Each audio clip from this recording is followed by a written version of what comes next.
Hey there, Carl Dawkins coming at you with another DVD lore video. This time we're looking at Tome 9 Crescendo.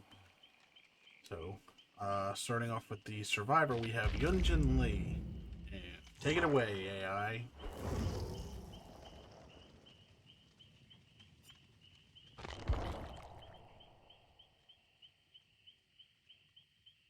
Resilient and ambitious, Yunjin was born into a life of hardship, finding success in the music industry after years of effort and self-sacrifice. As a child, Yunjin was fascinated by sound, mimicking drums, and hitting keys on the piano. When she turned 10, however, she lost her instruments. Her family was heavily in debt and did not make the payments in time. The creditors took everything they owned, including the house. Yunjin held her 4-year-old sister tightly as she cried. They moved into a windowless, 2-bedroom basement. Since her parents worked day and night to pay their debt, Yunjin became her sister's caretaker. Every night she sang until they both fell asleep. At 17, the renowned record label Mighty One Entertainment came to her high school to audition talent. She was rejected as an idol trainee but obtained an unpaid internship at the studio. For the following years, she created some of the studio's biggest hits, without any credit or recognition. To get her dues, she emerged in the public eye wearing flamboyant fashion and put sound bites into her songs that looped her artist name, magnum opus. Fans began to recognize her songs and she became the producer of No Spin, a poorly performing boy band who needed her special touch. Dissatisfied with No Spin's commercial sound, she sought a rogue element to make the band stand out. Through her contacts and talent shows she found the edgy, raw sound of Ji-woon Hack. She relaunched No Spin with Ji-woon as its newest member. Within hours their first video was a viral sensation. Their success cemented Yunjin's reputation as a shrewd producer. Adorned in high fashion to attend luxurious events, Yunjin's harsh, impoverished childhood seemed far behind her.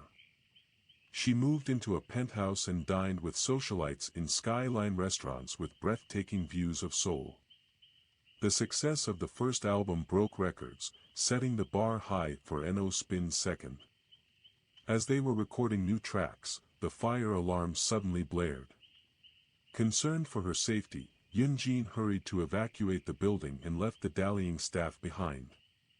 Only when she bolted out into the street that she realized No Spin was nowhere amongst the coughing crowd. A Goliath of flames engulfed the building, slowly tamed by the steady streams of fire hoses. All members of No Spin perished in the fire except one, Ji-woon. The album was ruined. The band was over. She would be shelved while Ji-woon would rot away as an instructor for idol trainees. But she refused to be a victim who watched helplessly as vultures swooped in to take what was hers. Unknown to Mighty One Entertainment, she created new tracks to relaunch Ji-woon's career. She pushed him to tap into his grief and create a song exploring the pangs of sudden loss. The music video showed Ji-woon saying goodbye to each member of No Spin. Yunjin cleverly launched the song under Ji-woon's newly adopted stage name, The Trickster. He would embody both fear and awe like the legendary Dakibi spirits. Ji-woon's song was a global phenomenon, its universal themes of grief and guilt resonating internationally. Together, Yunjin and the Trickster toured the world. Success greeted them on every shore. Yet disturbingly, so did a series of eccentric murders. This connection unsettled Yunjin as she noticed that the tour dates coincided with the victim's time of death. She was weary after the loss of No Spin and anxious to preserve her artist, so she increased the Trickster's security detail. What if the serial killer was an unhinged fan fixated on the Trickster, inspired by the artist's morbid songs? Returning to Seoul, Yunjin worked with Ji-woon on his new material. When she entered the studio at the brink of dawn, she was surprised to see Ji-woon already there. He seemed exhausted, like he had worked all night. When she listened to his track, she discovered a bizarre intro filled with shrieks and snares. It was too experimental for her taste. A week later, another death was reported. The body showed traces of torture and was arranged in the same flamboyant style as previous murders, this time diamond cufflinks gouged into the victim's eyes. The following day, the victim was on every television channel. A video from the victim's social media showed her squealing, surprised when her boyfriend handed her a heart-shaped birthday cake. Yunjin's stomach churned. That voice. So familiar. And yet, she had never met the victim. The next morning, her heart froze when she listened to the trickster's opening track. The shrieks in his song matched the victim's squeal. Did he sample the victim's birthday video? No, that was impossible. He had recorded this song before the murder was reported. She stared at Ji-woon on the other side of the booth's glass window. He was No Spin's only survivor. Everyone else was dead. Not to mention the eccentric murders that matched his tour dates. Death trails that seemed to converge, to him. If he caused this, no artist would survive the scandal. Yunjin's career, no, her life would be over. All she had would be destroyed. A wave of nausea surged over her. Heart racing, she rushed to the restroom. Wild thoughts blazed through her mind as she splashed icy water over her face. There had to be a simpler explanation. Perhaps she was overworked. Or maybe, she did not trust her success. Her mind was fabricating this suspicion because disaster was easier to trust than success. It was all in her head. She returned to the recording booth, eager to put her worries behind her. Months later, pressure came from Mighty One Entertainment executives. Revenue was down and they blamed the trickster since they disapproved the violent themes in his music and the knife tricks he pulled during performances. While Yunjin was furious they scapegoated her artist, she agreed that Ji-woon's sound was too niche to generate profit. She told Ji-woon she fought them off but was ultimately outnumbered. Because of her initial fury, he believed her to be on his side.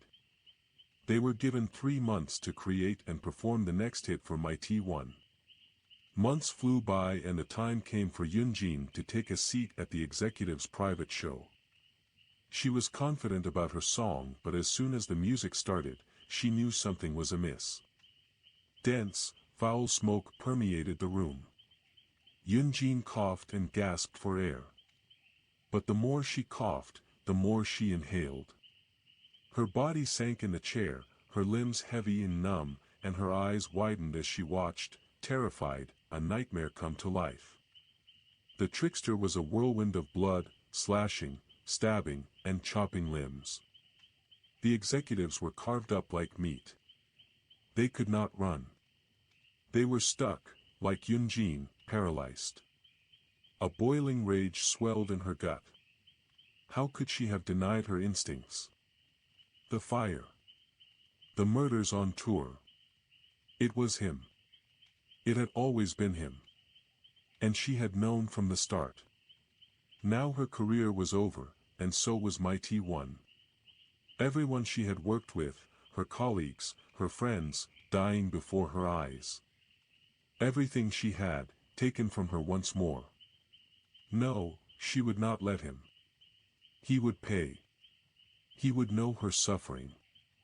Suddenly, dark coils of black fog rose from the ground and she was somewhere else. Bright lights flashed and blinded her. A spotlight found her in the darkness. Then a crowd erupted, chanting her name. Magnus Opus. Magnus Opus. She smiled and welcomed the darkness within.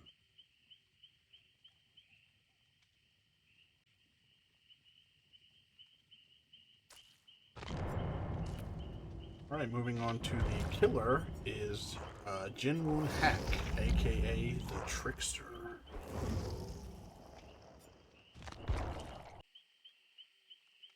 Ji-woon Hak thrived under the attention of others, energized by every eye that watched him and every tongue that spoke his name. Amidst the prestige, he had only one desire: more. Even as a child he found ways to draw crowds. Working at his family's restaurant, he attracted business with spectacles he performed using throwing knives. Gullible tourists believed this was a traditional South Korean experience, gladly parting with their money to witness it. Ji-woon's father spent the restaurant's earnings on dancing and vocal lessons for his son, pushing him to attain the fame he never could. Ji-woon did not disappoint. After years showcasing his abilities to nobodies at talent shows, he hit the track to stardom. Yoonjin Lee, a producer at Mighty One Entertainment, recruited Ji-woon into her training program. He transferred to a dormitory in Seoul where, for 14 hours a day, he was crafted into a star, taught how to move and sing, how to carry himself with the right balance of confidence and modesty. Draining as the process was, it worked. Yoonjin selected Ji-woon to join the band No Spin, bringing a raw energy to their tracks. Fame was almost immediate. Ji-woon lived in a daze of interviews and adoration, and though the frenzied schedule exhausted his bandmates, he was invigorated. Each day was an affirmation that he was greater than the mediocrity society spewed out. But over time, the champagne grew stale. When he looked at his fans, he saw their joy and envy split 5 ways, thinned out between each band member. The validation that had surged through him left a desperate yearning for more. Ji-woon kept up impressions, mimicking a charm long buried under loathing. He recorded the latest No Spin album with his bandmates, never missing a beat. After a lengthy lunch break, he returned to the studio to discover fate had granted him a gift. The scent of burning wires was unmistakable. He rushed to the control room, finding the door blocked by fallen speakers. On the other side, his bandmates pounded on the door, their cries accompanied by the crackling of flames. Ji-woon called to them, dashing to the speakers, grabbing one and stopping. He froze. Each breath was a conscious, deliberate process requiring all his attention, the nearby cries hardly audible until, slowly, he backed away. And then he heard it. They were screaming his name as they burnt. Screaming for him to save them. Ji-woon. Ji-woon. Ji-woon Hak. It was the most beautiful thing he'd ever heard. When the fire crew arrived, his tears were genuine. Ji-woon was celebrated as a tragic figure, a hero who did all he could in a futile attempt to save his friends. Yoonjin paraded him through interviews until it was time to rebrand. He was reborn as the trickster, a solo artist who produced his own songs, sporting a soft heart beneath a wild exterior. But, away from concert setups and television stages, something darker grew. He targeted those who lived alone, coming to them in the night. The first was a college music student with a captivating voice. Ji-woon woke him with a baseball bat to the skull, binding his arms and legs, gagging him with a rag duct taped into his mouth. He tortured him for hours, dissecting him alive. Yet there was something missing, a sound, a connection. He wanted to hear the victim's wondrous voice pleading as he cut his belly open, but all he received was muffled cries through a rag. He learned and adjusted.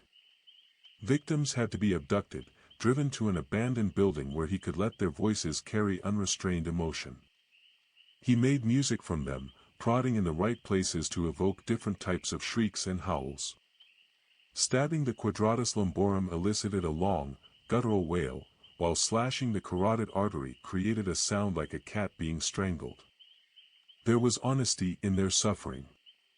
Ji-woon recorded each session, synthesizing and working them into his songs, hiding them behind layers of melodies. He was elated with his work. He left hints for police, arranging a mink boa from a recent photo shoot around a victim's slashed throat.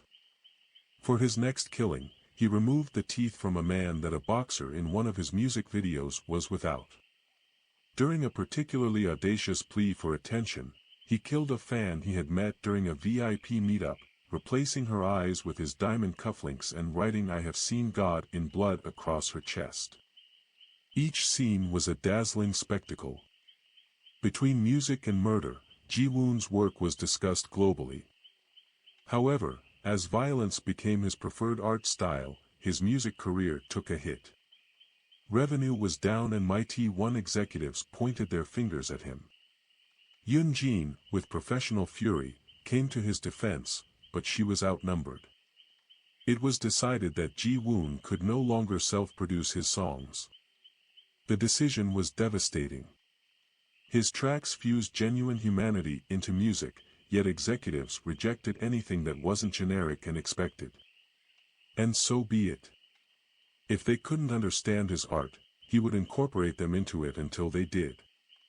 He had 3 months until he was to perform a private show for Mighty One's board members, 3 months to plan his magnum opus.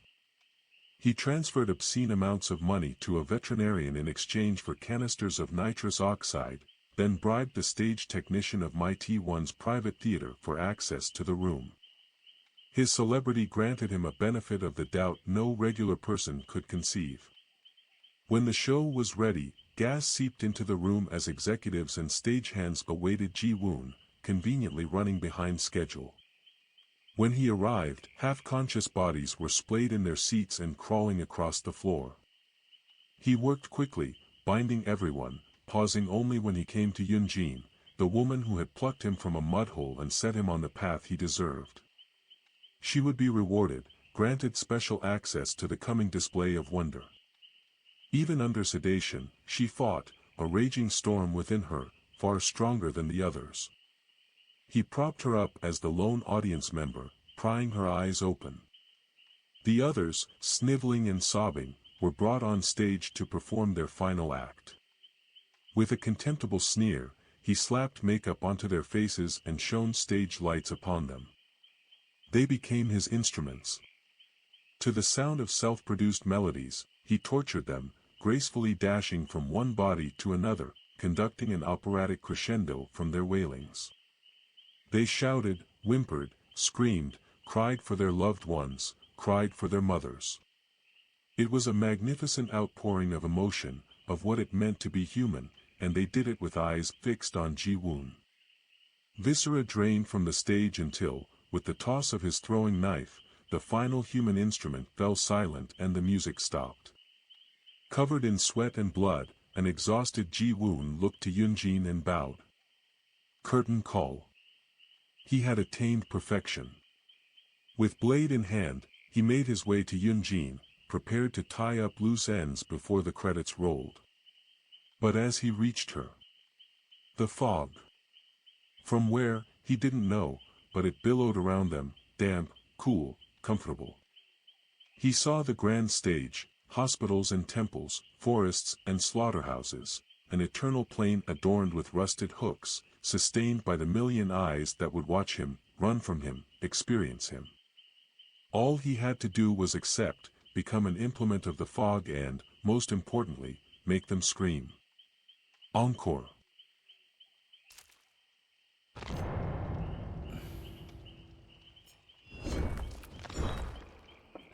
Alright, now moving on to the Tome entries. First one is Dissonance for the Dead, Memories of Ji-woon Hack. Ji-woon lives within the sounds of Rio de Janeiro. Water splashes into a basin. A skateboard's wheels grind over asphalt. A rufous-bellied thrush chirps, and the voice. The angelic ethereal sound of a young Brazilian man singing floats from an open window. Ji-woon knows the man. Lucas. He's good. Nowhere near my level, but a diamond nonetheless. His voice is the brushstroke Ji-woon has been searching for. To think Lucas practically fell into his lap, the Brazilian man having sung at a recording studio Ji-woon visited. With Lucas's voice, Ji-woon can create art. Genuine, agonizing art. Silky, blood-curdling terror. Ji-woon has already prepared a warehouse at an abandoned harbor for tomorrow's act. Even the most mundane detail required his attention. In the past week, he's transitioned between concert rehearsals to disguising his celebrity visage, staking out his victim, assuming alternate identities, purchasing supplies, and stealing recording equipment. All while paying off his security detail to leave him be.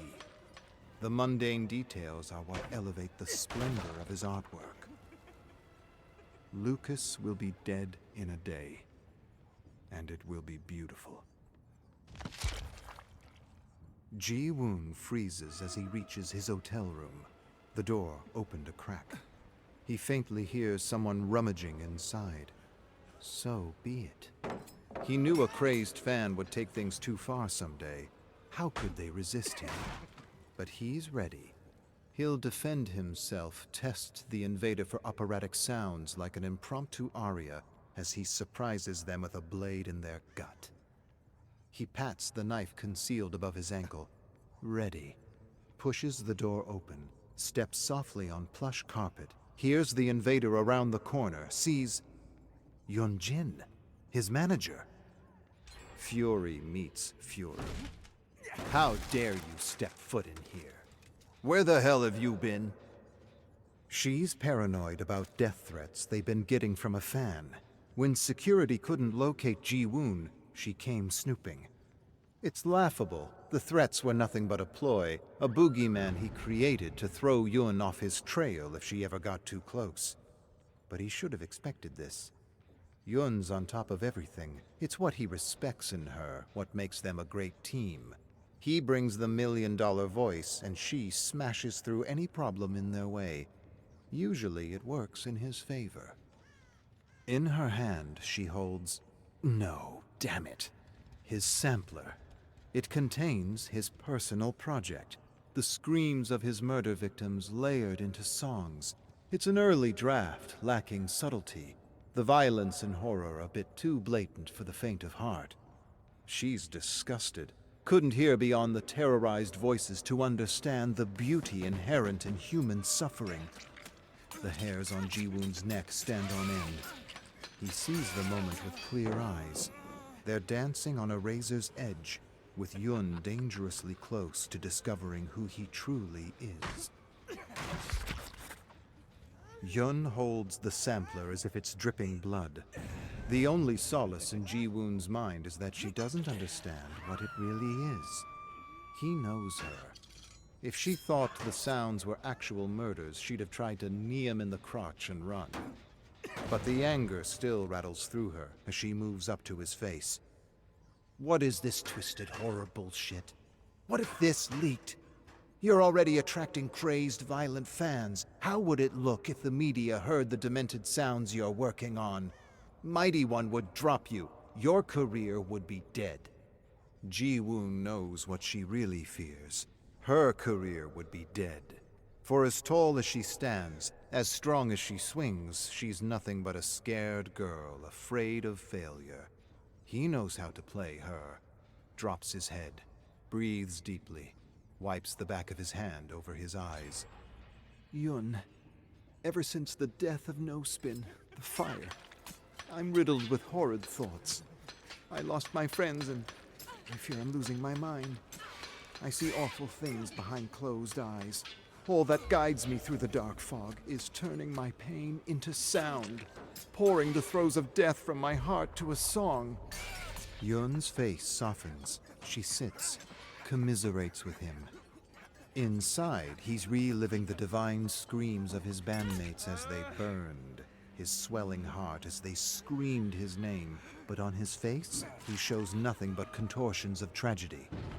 She excuses his error in judgment, confiscates the sampler, requests he stay on hotel grounds until the concert is over. It's for his own good, his safety. She tells him to get a drink from the minibar and cool down.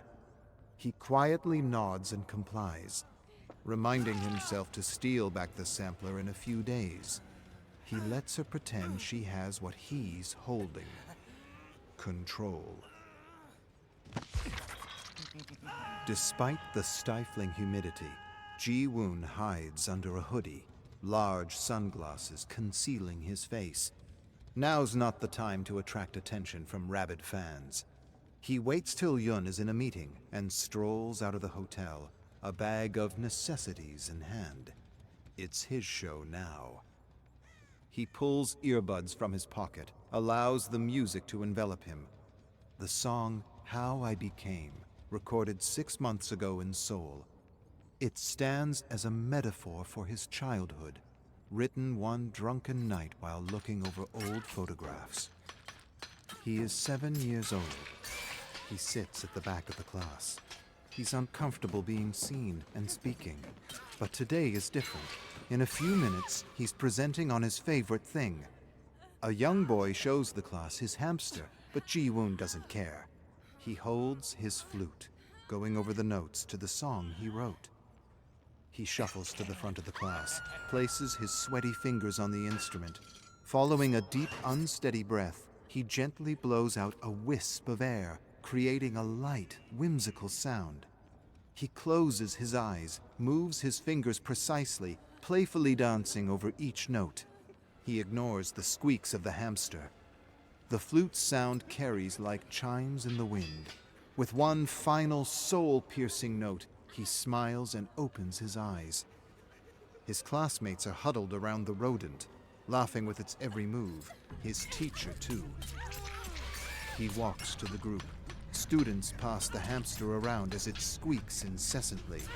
It finds itself directed into Ji-woon's palm. He takes it in both hands. With one steady movement, he squeezes. A squeal, a slight crunch. No more sound. The children scream. Ji-woon feels nothing. Storm clouds overtake the sky as the first drops of rain spatter onto Ji-woon's sunglasses. He breathes deeply, prepares for what he's played over in his mind. The anticipation nearly brings him to his knees, the joy of the artistic process.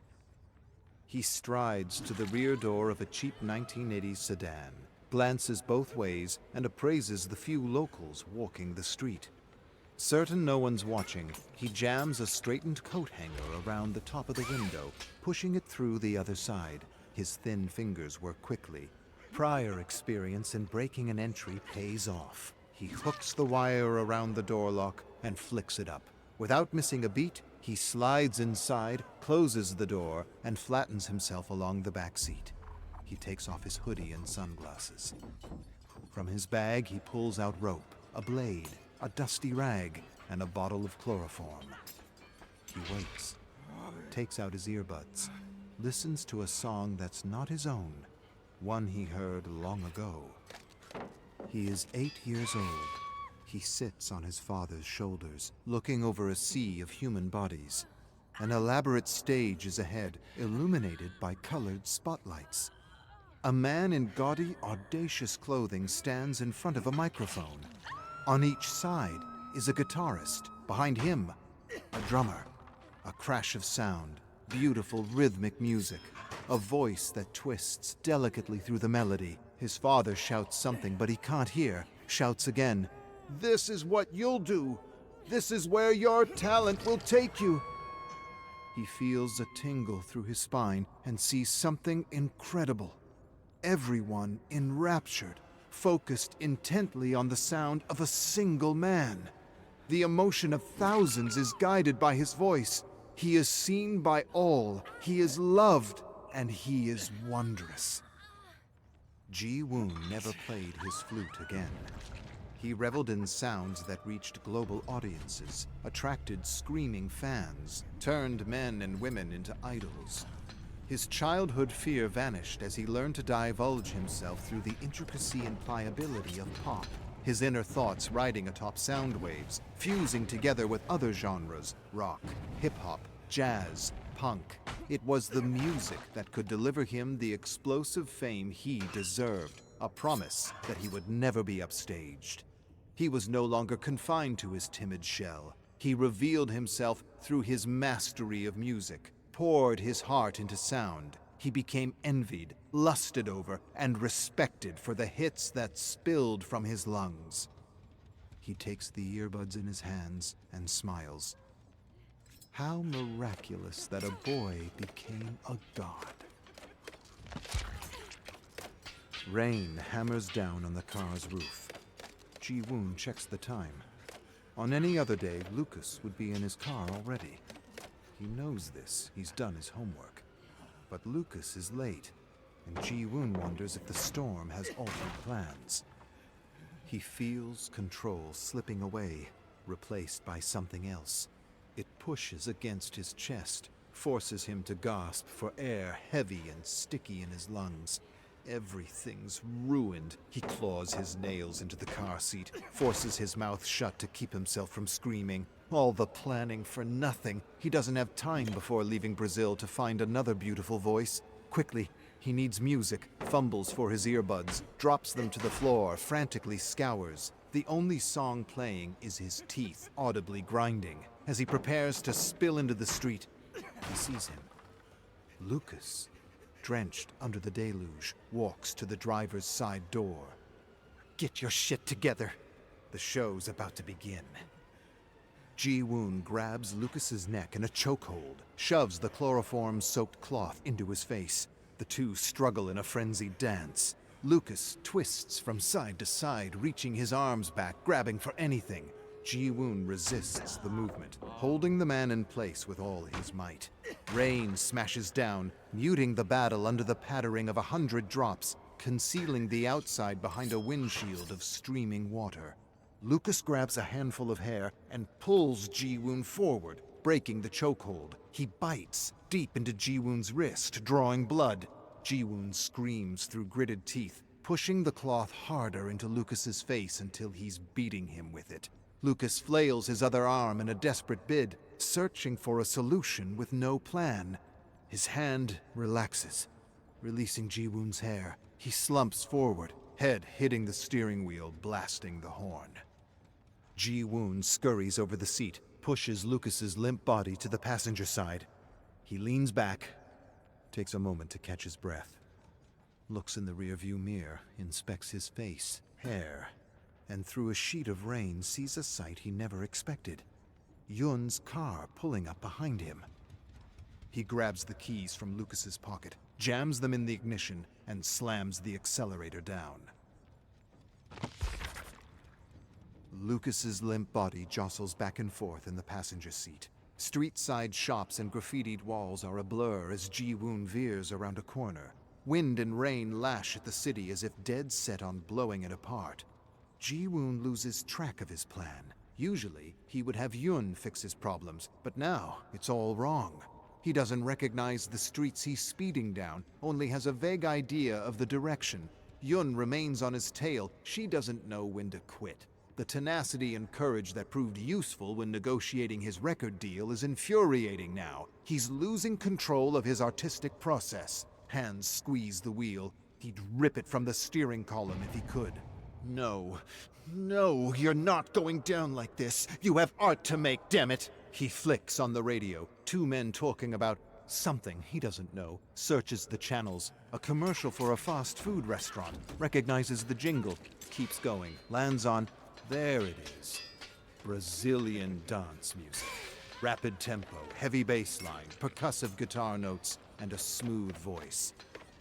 He pushes the pedal to the floor, dodges a few kids playing in the storm, bolts past an old pickup truck, praying no one comes the other way, swings the wheel hard to the left, nearly loses control in deep water, but recovers to find himself in a perfect turn. Guns it as the song hits the chorus. Trusts in the music, shifts with the tempo, slides with the riffs, feels the beauty in everything he does. Music courses through him. He is living art. He is the crescendo. Behind him, Yun's car comes to a crashing halt. It doesn't matter. The music goes on. Ji-woon pulls into the harbor he'd staked out days ago. He reluctantly turns off the radio and scans the area. No sign of Yun behind him, but he's on his guard. Somehow, she knew how to find him. He pulls out his phone. his Mighty One company phone. She's tracking me like an overzealous babysitter. Should have expected this from her, always a micromanager. But she couldn't have known he was driving the car, only that he was in it. Ji-woon drags out Lucas, barely conscious, and pushes a blade into his back. Before shutting the door, he takes his phone and texts a simple message to Yun: help. He tosses the device on the car seat along with the rag of chloroform and rope. Needs more evidence. He cuts his palm and presses a bloody hand to the window. That'll do. With a thrust of his blade, he pushes Lucas forward. Thunder shakes the frame of the abandoned warehouse. Lucas sits in front of Ji-woon, bound to a chair, ready to be slaughtered, to sing, to create beauty. Ji-woon pulls out his blade, but hesitates. Something's wrong. He was too messy getting here. He wants to dive into his art, let the blood spill, but Yun threw him off his game. He can't shake the feeling. He knows she doesn't give up easily, or at all. Walks over to a window and looks out. Endless rain, lightning, and there, like a drowned rat skulking through sewage, Yun, so damn persistent. And further back, the flashing lights of a police car. Yun stumbled into a bloody game and has the power to end him in one move. He rummages through his pockets for his earbuds. Can't find them, can't focus, feels the plan slipping away, sees an end to his art, the music cut short, his vision incomplete. No, he can't let it end. He hears the music. It's always been there, sitting on his father's shoulders, washing over him. He inhales it. It circulates through his veins, becomes him. He'll never go back to being the boy he once was. He's an idol. He's a god. He's the trickster. And he has one last trick to play.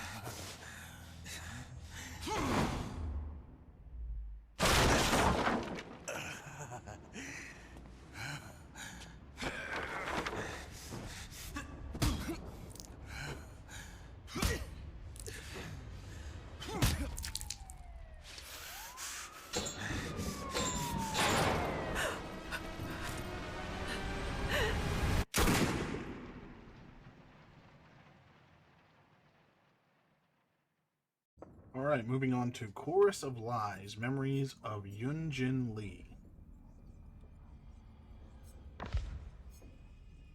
Fatigued from the long flight, Yunjin yawns as she turns on her laptop. She landed in Rio de Janeiro just 2 hours ago, but her work cannot wait. Looking through her mailbox, she spots a dozen unread emails from an unknown user addressing her by name. Few know her as Yunjin. Most only know her as Magnum Opus. She clicks on an email. A graphic, detailed description of someone's plan to murder her and the trickster. Signed, the trickster's #1 fan. Death threat. An abnormally specific one with a picture of her in the hotel lobby. Before the death of No Spin, she ignored such threats, but now her manicured hand shakes as she reaches for her phone. The threat is too serious to be taken lightly. She calls her security crew for an emergency meeting. Outings are restricted to recording sessions and concert rehearsals only. A bodyguard is assigned to the trickster and herself. Everyone complies with the new rules except for the trickster, who argues against staying on the hotel premises. No surprises there. Her relationship with the trickster has been on the rocks for months now. He challenges every decision she makes, his ego pushing her patience to its limit. Because of their frequent creative disagreements, their next album is behind schedule, forcing her to produce 3 new songs while overseeing his tour.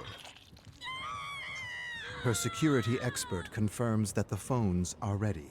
At her request, a tracking GPS application was installed on all company phones. No one else knows about this. If the trickster keeps testing her patience, this app will come in handy. It's for his own good, and hers. Yun Jin pours herself a cup of coffee at the recording studio, stifling another yawn. Her temples are throbbing. The jet lag is hitting her hard. Plus, the constant threat of a crazed fan prevents her from getting any sleep at night. On her way back to the booth, she notices that the studio next to theirs is occupied. She peeks inside. A young man is laughing in the recording booth. He has an easygoing smile that could sell thousands of magazines. She recognizes the man at the mix table, Alano Muse, a semi-famous producer from San Diego. What is he doing in Rio? Some bits of fresh gossip could help re-energize her. She taps on the door's window. The door creaks open. He remembers her, of course. Who could forget the magnum opus? She invites herself in as he plays the track he is working on. A slow, predictable build for the bass line. Formulaic, too safe to be of any interest. Then, an ethereal voice fills the room. Yun Jin almost spills her coffee. The artist's voice is crystalline. His range is powerful, yet nuanced. Who is that? Alano tells Lucas, the young artist, to drop down his pitch a notch. Bad call. The track should be building up to push Lucas's range instead of confining it to a boring, generic sound. She walks up to Lucas and hands him her business card. Contact me when you're ready to become a serious artist. A pang of regret hits her on her way out. She said those exact words to the trickster many years ago. Back then, she looked forward to working with him. Those days are long gone. At the hotel bar, Hyun Jin takes a sip of her cold caipirinha, the sugarcane liquor smoothing the sour burst of lime. Why did she give that young artist Lucas her business card? It's not like she can produce him. Another pang of nostalgia. Another sip of caipirinha. She misses it, hunting new talents. The raw creative chaos of designing a bold sound. The adrenaline rush of the first album. Things are different now. Her time is split between handling the trickster's growing ego and following a generic, endless production cycle. Is this the cost of success? Producing music that makes her cringe. Not to mention handling arguments about bodyguards and curfews while being threatened by a crazed, psychotic fan. Her life is so different from what she imagined as a little girl. Back then, music was the only good thing she had. She created tracks in her bedroom, imagining a stage of bright lights where she was safe, loud, and free. That is what pop music is to her, a vital dose of unapologetic release. Now, thanks to her success, she lives in a golden cage. Down goes the caipirinha. The bartender gives her a glance, and she nods. Keep them coming. She calls Mighty One executives for a virtual meeting and gives them the news. Once she finishes the 3 tracks in Rio, she is done with the trickster. She will move on to producing the launch of Trainees. A Mighty One executive cuts her off. They have more urgent business to discuss. Damaging rumors are trending online. A disturbed, delusional fan claims to have murdered someone at a trickster concert. Yun Jin closes her fists, her long manicured nails digging into her palms, anything to keep her hands from shaking again. She will handle this mediatic storm for her brand's sake. But after Rio, she is done with the trickster, whether Mighty One is willing or not. Online, rumors about the murder are trending. An anonymous post claims that the victim was last seen alive at the trickster's VIP meetup after his concert in New York early this year. Yun Jin remembers that night, not because of the concert, but because of a detail that has been replaying in her mind ever since. Bleeding scratch marks on the trickster's forearms when he showed up at the concert's after-party. The rumors online were rekindling the suspicion she silenced before. Years ago, the trickster and she arrived in Miami several days earlier than planned. Yun-jin attended networking events while the trickster rehearsed. 3 days following their arrival, a folk singer was found dead downtown near the bar where he performed. A security footage was released to the public, showing a man dressed in black, with his face covered, leading the singer down an alley. The dark, blurry footage revealed little about the suspect, but Yun-jin noticed a detail that twisted her stomach in knots. She recognized the gold-rimmed headphones around the suspect's neck, with 2 large X's, one for each ear. It was the brand new model of the Xerxes 1050X headphones, which few audiophiles knew about, and even fewer could afford. She recognized the model right away, because the trickster favored their equipment over other expensive models.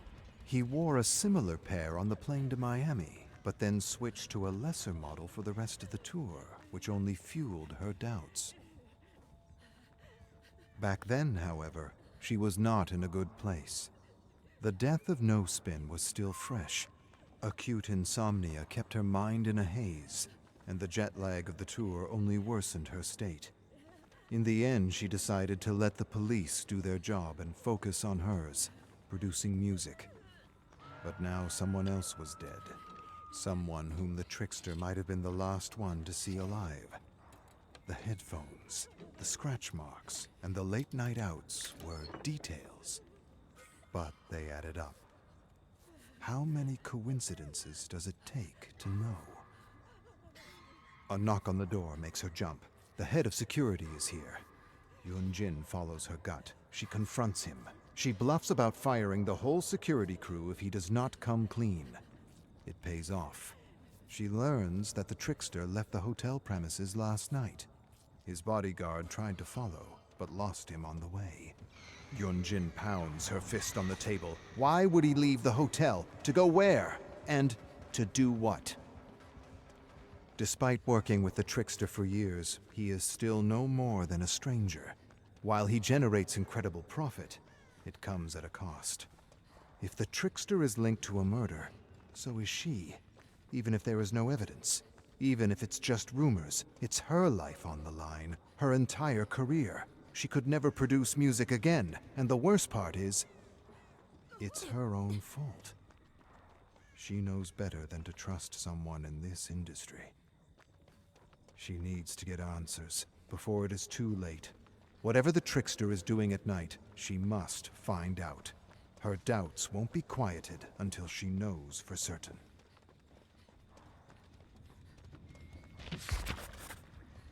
Yun-jin leaves her security detail behind during the trickster's rehearsal. What she is up to is not strictly legal, after all. She shows her VIP badge at the doorman and enters the trickster's changing room. Perhaps she could find something in here that could be a clue as to what the trickster is up to. Amidst the flamboyant costume, she looks for a clue. Receipts, notes, pictures. All she finds is a gym bag. Inside lies a water bottle, a few t-shirts, and his wallet. No bills or anything of interest in his wallet, except for his hotel room keycard. Perhaps she is looking in the wrong place. Someone chatting loudly on the side of the door alerts her. She snatches the hotel keycard and zips up the bag just as the trickster's assistant walks in. Yun-jin quells her thudding heart and keeps her expression impassive as she walks out. Whatever the assistant saw, she will not dare mention it, at least not to anyone who matters. Yun-jin only pauses when she reaches the trickster's hotel room, keycard in hand. If she does this, there is no turning back. Yet if the trickster is hiding something, she needs to know what it is, before everyone else does, before it ruins her life. There can be no doubts. Yun-jin pushes the door open. The trickster's room is tidy, almost as if he barely spends time here. She goes through his luggage, a pile of odd clothes, all black hoodies and sweatpants, a black face mask, clothes she's never seen him wear on tour. A tap on the door. "Room service." Yunjin drops the face mask. "Come back later." She finds nothing odd in the room, except for a rare top-of-the-line sampler on his bedside table. Intrigued, she presses play. A series of loud, violent screams fill the room. The screeches sound genuine. Samples from a horror film? Yet she cannot fully shake her initial disturbing thought. What if it is genuine? What she finds next only enhances her discomfort. A sharpening kit for knives, whetstones and cleaning products, a whole collection of sharpeners. A past conversation overheard at the recording studio replays in her mind. Lucas, the young artist, introducing himself to the trickster, asking about the flamboyant knife in his hands. The trickster replying that he always keeps a blade on him. Yunjin picks up a whetstone. Why sharpen a stage prop? Sure, the trickster used real knives to do stunt work as a kid, but it is no longer necessary. This obsession with knives is not just for show. And what is the point of sharpening a knife if it's not to use it? She shudders. Another noise at the door. Yunjin puts down the whetstone. "I said come back, The trickster walks into the room, catching her off guard. Her eyes meet his. "He is just the awkward kid I signed years ago. I will not let him drag me down." His outrage meets her fury. Yunjin picks up the sampler. "Where the hell do you wander off at night? And what is this twisted horror bullshit? What if the media got a hold of it? Your career would be over." Trickster sighs and admits that after the death of No Spin, his mind drifted to a dark place. He rarely talks about their death, and she can tell why. That day still haunts her dreams. Time passes, but guilt remains. Yunjin spots his phone on the table. "Grab a drink from the minibar, Trickster. Today's rehearsal is canceled." She keeps the sampler and reminds him to stay on hotel grounds until the concert. He nods in agreement. Good. For her ploy to work, he must think she trusts him. Yunjin looks out from her hotel room. Outside, the downpour is relentless, causing flash floods in parts of the city. She calls her staff. No matter how bad the storm is, the show must go on. Yet the weather is not to blame for the growing apprehension in the pit of her stomach. There is something off about the trickster, a hunch she can no longer ignore, no matter how profitable he is. While he might seem sincere, years in the business have taught her that she cannot trust anyone. Yunjin grabs her phone and activates the GPS tracker on the trickster's company phone. His location appears as a blue dot on the huge map of Rio. Her gut feeling is right. He is no longer on the hotel premises. The chase is on. Time to teach the trickster a new trick. Yunjin slows down near Trickster's location. As she approaches, a gray sedan suddenly speeds off. She checks her phone. The blue dot is getting farther away on the map. Trickster must be in the car that just took off.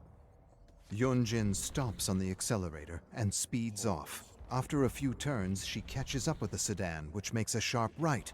Yunjin follows, yanking the steering wheel while stomping on the brakes. Her car drifts into the turn, gliding towards a wretched narrow alley.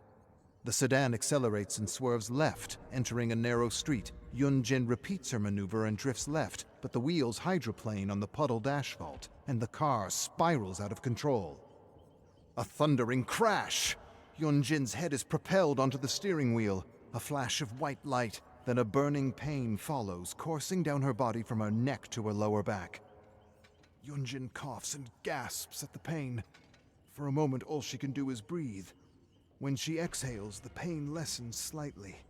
Loud rock is blaring on the radio. It's so loud. She reaches forward and turns it off absent-mindedly. A spot above her left brow is burning. She touches her forehead softly and winces. A drop of blood drips down her finger. The windshield is cracked on the passenger side. Yunjin moves slowly, carefully leaning over. It's okay. Everything is okay. I'm okay. She looks out. The car crashed into a street lamp on the passenger side.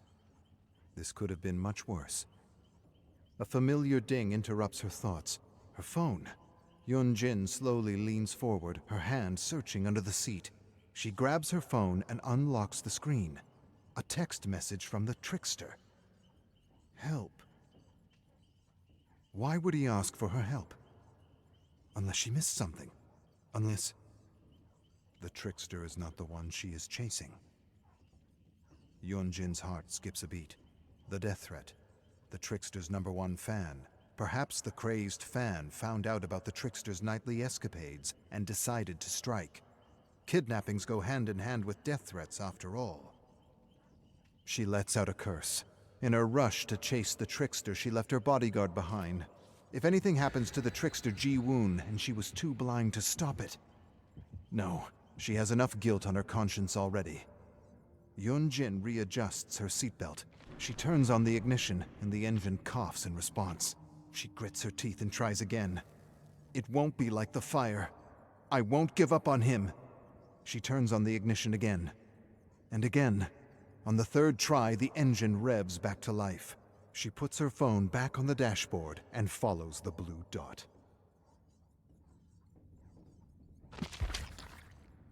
Yun-jin follows the GPS until she reaches a desolate parking lot facing several abandoned warehouses.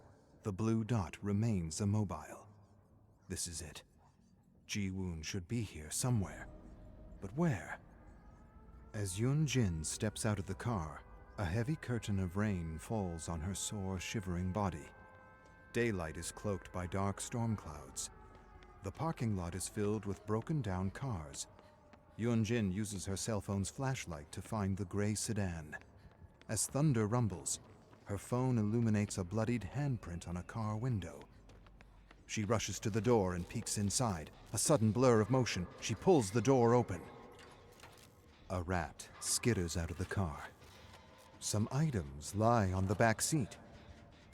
Ji-woon's phone. A rag. And some rope. Yun-jin closes her prickling eyes. She might be too late. There's no time to waste crying. If Ji-woon is still alive, he needs all the help he can get. Yun-jin grabs her phone and calls the police, then her security crew. Whatever this crazed fan has planned, it ends now.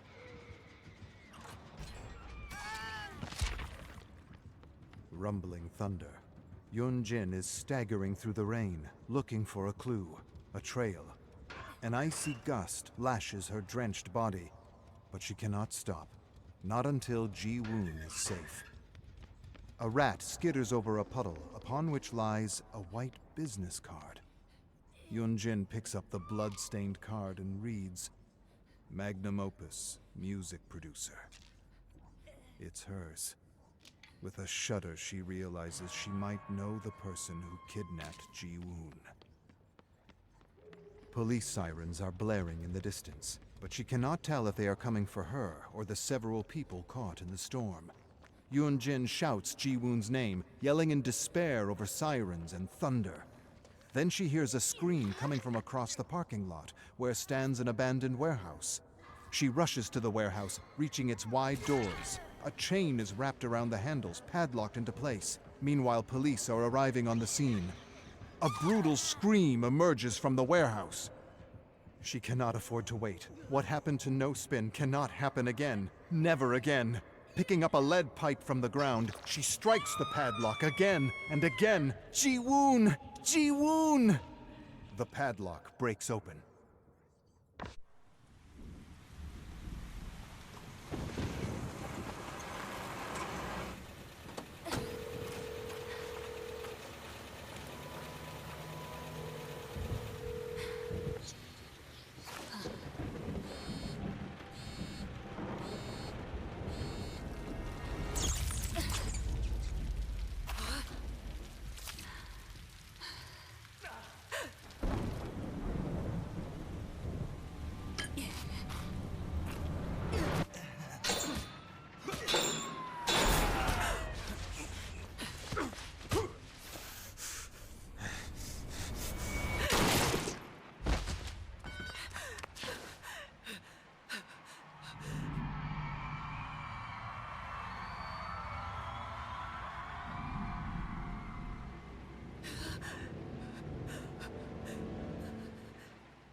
Lastly, we have Web of the Abyss, Log Stories and Notes.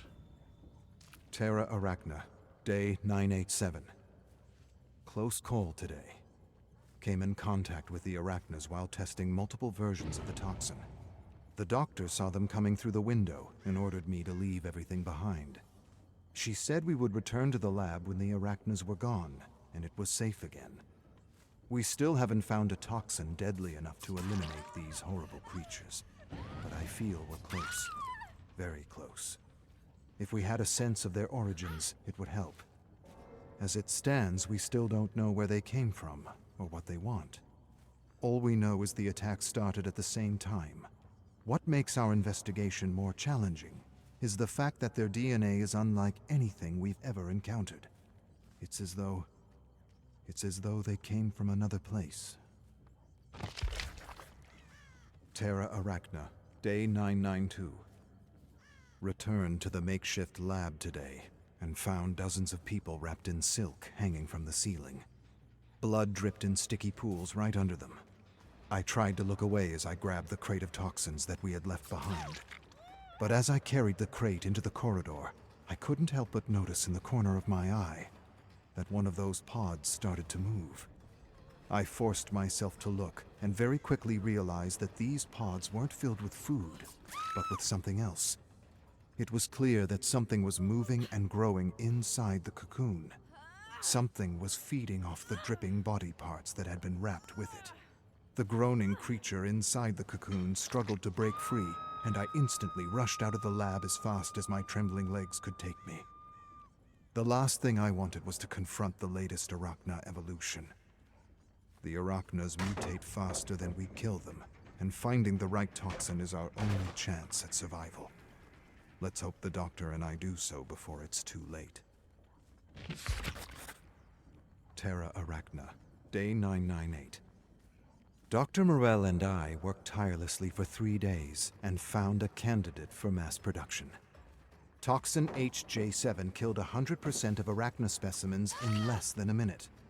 1 dose, and the creatures disintegrated into a thick puddle of bubbling black tar, which very quickly evaporated into a poisonous mist that killed the other Arachnas we held in captivity for our experiments. I think both the doctor and I were shocked and amazed at the result. While it is true that we might not know where these monsters came from, we now have a way to eliminate them. The doctor and I are currently looking for ways to get samples of the toxin to other survivors. The office worker turned cook volunteered, but Dr. Morell chose a few other unlikely candidates.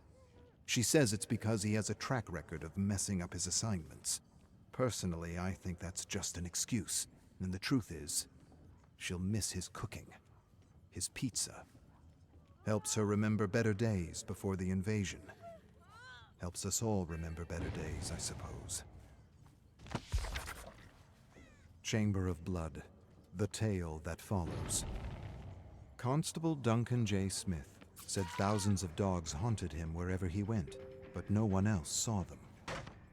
To get away from the dogs, he would hide in the crawl space underneath his cabin, or he would hide in the shed where he kept his snowmobile, or sometimes he would escape to the glaciers and hide in the ice caves, where he prayed for the howling and the yelping and the whimpering to stop. But the howling and the yelping and the whimpering never stopped, and no matter where he hid, the dogs always found him.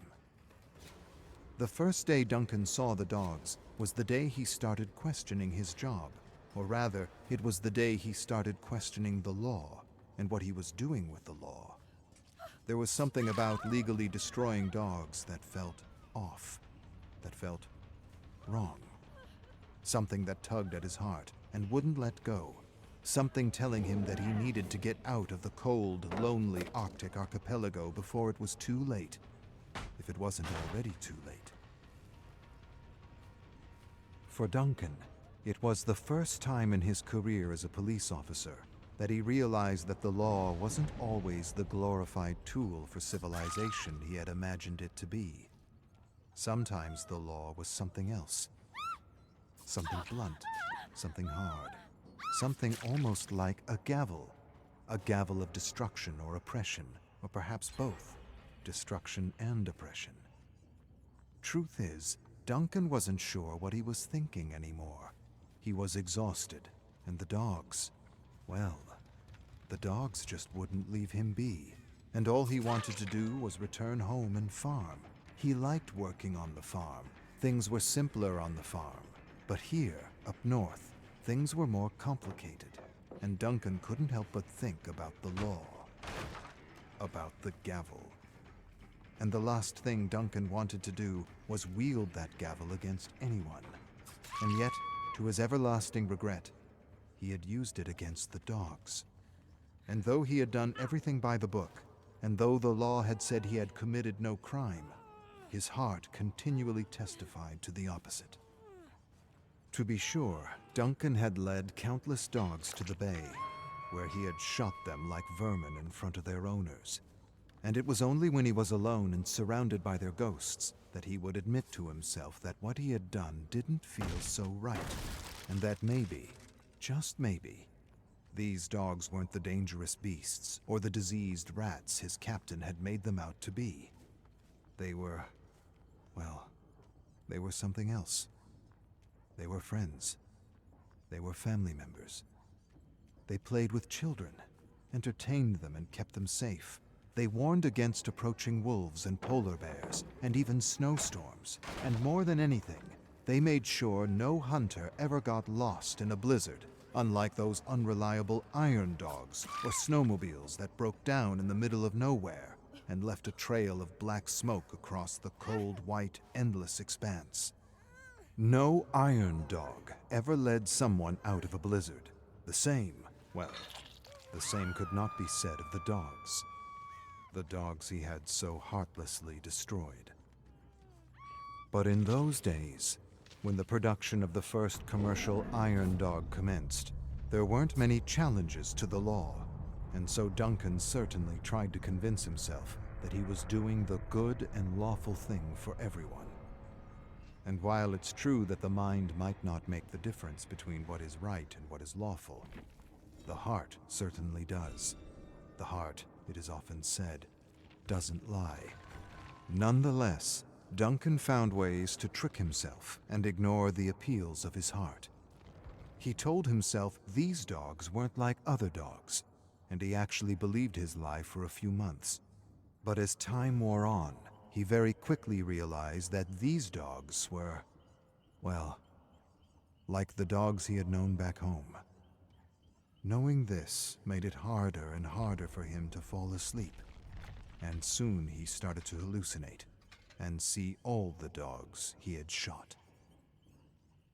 At first, it was just one. Then it was two. Then a dozen. Then a dozen became 100. And 100 became 1,000. 1,000 dead dogs howled and stared at Duncan every night, preventing him from sleeping, from dreaming, from thinking, preventing him from living the life he had once known. Everywhere Duncan went, there they were, the dogs, looking at him with those eyes, those pleading, confused eyes, wondering what they had done wrong, or how they had failed their family and friends to deserve such a cold and indifferent end. Truth is, Duncan couldn't escape those ghosts any more than a dog could escape its own tail. Wherever he went, there they were, following him, reminding him of all the lives he had disrupted and destroyed with, well, with that gavel. One evening, Duncan sat in bed, holding his aching head in his hands, staring at the decaying dogs sitting all around him. They watched him closely as he tried to fall asleep and howled or barked every time his eyelids began to slip. Trembling with fear and exhaustion, Duncan murmured he had done nothing wrong, and that he had acted in accordance with the law, and that they should just leave him alone. But the dogs wouldn't leave him alone. They just stared at him in silence with those eyes. Eyes that reminded him of his own dog. Anguished, Duncan lurched from his bed, screaming at the dogs, telling them he needed to sleep and that he wasn't going to feel guilty for doing his damn job.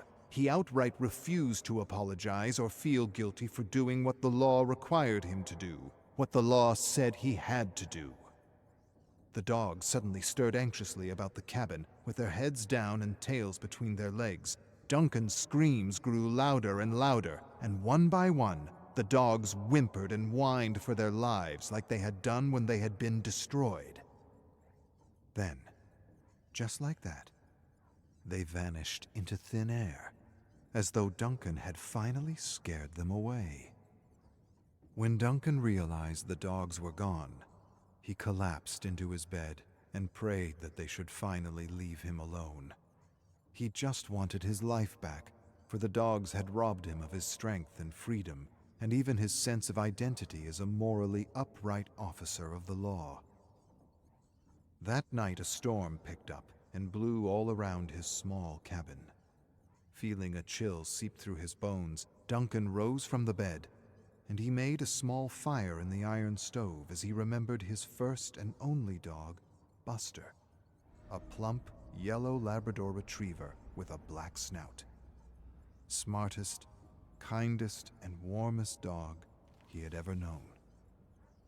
To Duncan, Buster was more than just a dog.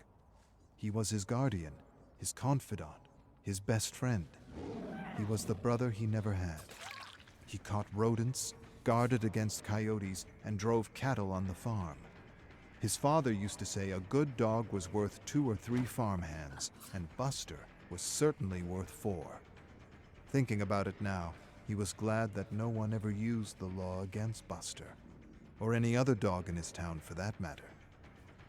To be sure, Buster wasn't as big or strong as these Arctic dogs, but he was quite the hunter, and had once even saved him from a wolverine. But what Duncan remembered most was that Buster used to curl up in bed with him to calm his anxious heart and help him drift away to sleep. And now Duncan longed for nothing more than the undisturbed, soundless sleep of youth. And as he longed for sleep, the wind blew harder and fiercer through the cracks of his cabin. The fire flared, flickered, and snapped, casting violent shadows that seemed to tell stories. Duncan rubbed his eyes to make the hallucinations go away, but wherever he looked, the shadows took the form of officers and hunters shooting at confused and frightened dogs as a thick and unnatural black smoke began to fill the cabin. Duncan tried to pinch himself awake, but when he realized he wasn't asleep, he quickly shut his eyes and once again begged for the dogs to just leave him alone. He wanted one night of rest, just one night. His brain reeled with despair, and he began to hear the warped voice of his captain laughing at him, shouting at him, tormenting him, telling him the dogs were dangerous, aggressive, a definite blight on their future plans. Duncan felt madness clutching at the seams of his soul. He screamed that these were lies, all of them, and when he opened his eyes again, the black smoke was gone, and the shadows were once again meaningless shapes flickering about the cabin. But just as Duncan sighed his relief, he heard a sound, a gentle, scratching sound at the door. Then he heard a bark that sounded vaguely familiar. The bark came again and again, and it sounded like Buster. Duncan narrowed his gaze and cautiously approached the thick wooden door. The scratching stopped just as he placed his hand on the doorknob.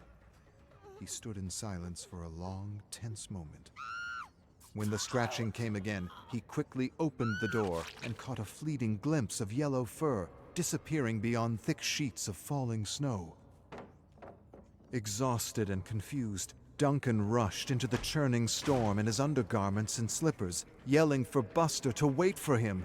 Then he stopped suddenly when he realized he was being irrational. His tired mind was playing tricks on him. Buster had been dead for over 20 years. He had been hit by a car. And for a fleeting moment, Duncan remembered holding his paw on the side of the road, calming him down as his life slowly seeped away. He had never cried so much in his life. There was no possible way Buster could still be with him. Covered in snow, Duncan told himself the solitude was getting to him and that he just needed one night of undisturbed sleep. He turned back toward the cabin, but as he turned, he realized he was lost. He couldn't see an inch in front of him in any direction. Cold and panic swept over him at once. He turned and turned as the wind howled and shrieked and whimpered. In the raging blizzard, he could only make out dogs. Ghostly dogs. Dead and decaying dogs. Thousands of them. Running around him, growling, howling, barking, confusing him. Duncan shouted for them to stop, and he tried to scare them off as he had done before, but the dogs grew faster and fiercer as though they were one with the storm. Duncan fell to his knees and felt the cold bite all over his trembling body. His face twisted in terror as each dog seemed to pounce out of the storm to take its turn chomping down on him with cold, indifferent teeth. He collapsed to his side in agony. A terrible numbness crept over him, not so much from the cold, but the memory of hurting all those poor dogs. He begged for them to stop, and then he did what he had never done before. He confessed his shame and begged for forgiveness. At once, the dogs froze and stared at him with eyes that seemed to look straight into his heart. Duncan choked out that he was sorry, that he was truly sorry, and that even though he had done everything by the book, he had done everything wrong. He had done them wrong, he had done their families wrong, and he had done himself wrong. And as he emptied his heart, he heard a familiar bark as Buster suddenly emerged from the ghostly pack and stood before him. The dogs looked at Buster, then Duncan, then Buster again. A wave of peace seemed to wash over them as they disappeared one by one, and left Duncan with his guardian, his friend, his brother. And Buster curled down beside Duncan as his heart slowed to a stop, and the blinding white storm swept his life away as it had done to so many others. When Constable Duncan J. Smith didn't show up at the station the next day, his fellow officers searched for him and found his frozen corpse not 10 feet from his cabin. He was lying on his side with a peaceful expression on his face. One officer noticed that he had been running around in circles, while the others questioned why he had been foolish enough to leave his cabin in his undergarments in the middle of a snowstorm. The captain kneeled by Duncan's frozen black and blue face and sighed. Just as he ordered someone to cover the body, another officer panicked and rubbed his eyes, claiming he saw dogs all around him. He stumbled back and screamed for the dogs to stay away from him. No one saw what he was seeing, and the captain told him to stop making jokes at Duncan's expense. But the frantic officer shrieked in terror and swore that the dogs were real and that they were following him. Arcus 2921. Some civilizations collapse because they discover knowledge they aren't mature enough to understand. Other civilizations collapse because of natural disasters. And yet other civilizations get a little push, a little nudge, over the cliff. I have studied the final days of countless worlds, been through the memories of so many survivors, and I can say that the entity doesn't just corrupt and consume a world. It somehow taps into our collective fears and has a little fun. From what I've observed, the entity seems to take its time cherry-picking souls from a buffet of misery, while contemplating a perfect design of destruction as though an apocalypse was a kind of work of art, a kind of masterpiece. This, I realize, goes against everything I've learned about ancients back home, but I cannot deny that all the stories and memories I've been examining suggest a voluntary and not involuntary will to create and destroy on the part of this ancient. It's all speculation at this point, But the last realm that opened up in the basement allowed me to venture into Terra Arachna, where I witnessed the fall of a world to massive spider-like creatures, monsters that could have only come from the entity. Not wanting any of those monsters escaping into the tower, I quickly etched a symbol into the basement door to make the realm disappear. Then, just to be certain, I opened the door, and all that was left of the apocalypse was a small, empty room covered in dust. But as I examined the room, I thought I heard a kind of chittering sound in the corridors. I swallowed a growing lump in my throat and cautiously searched the tower to make sure nothing had escaped. I didn't find anything inside, but noises outside continued to disturb my sleep. And I'm sure I've seen things moving in the fog.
Alright, thank you all for watching, everyone. Next time we'll be looking at Tome 10, Saw. As always, happy hunting.